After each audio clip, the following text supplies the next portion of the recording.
তুফান, খুব ভয় পাইছি রে।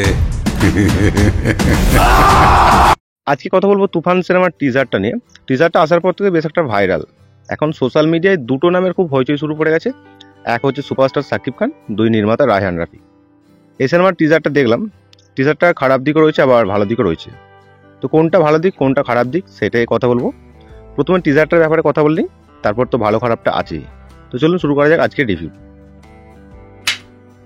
এত তীব্র তাপমাত্রায় সবাই যখন একটু শীতল হওয়ার পরশ চাইছেন, তখন নির্মাতা রায়হান রাফিক দিলেন তুফানের পূর্বাভাস।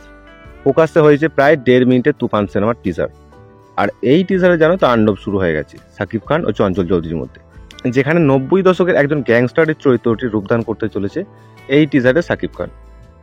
টিজারের শুরুতেই যেখানে তুফান ওরফে সাকিব খানের কণ্ঠে শোনা যায়, পূর্বের কথা মোতাবেক এখন থেকে পুরো দেশকে তুফানের হাতে তুলিয়া দেব।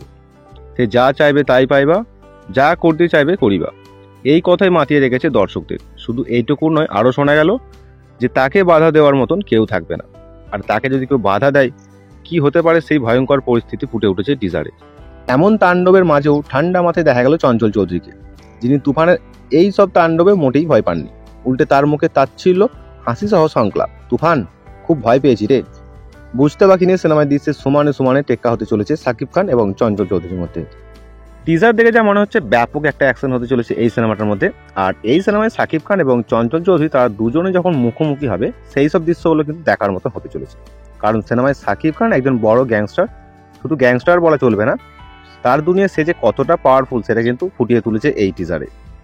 এবার চঞ্চল চৌধুরী প্রস্তুত হচ্ছেন তুফানকে বাধা দেওয়ার জন্য।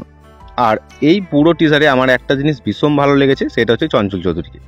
সে যখন কথাটা বলে তুফান খুব ভয় পেয়েছি রে, তারপর তার যে হাসিটা সেটা কিন্তু ব্যাপক। মানে সে বুঝিয়ে দিল যে তুমি যত বড়ই গ্যাংস্টার হও না কেন, আমি আছি। তবে কিন্তু এই সিনেমাটা বাংলাদেশের হিট সিনেমা হতে চলেছে। এবার টিজারের খারাপ দিকটা বলি। এই টিজারে সাকিব খানের যতগুলো দৃশ্য আছে সব কিছুই প্রায় কপি করা ভারতীয় সিনেমা কেজিএফ এবং অ্যানিমেলের। তুফানের look, get up, set, makeup সব কিছুতেই কপির আলামত রেখেছেন এই পরিচালক।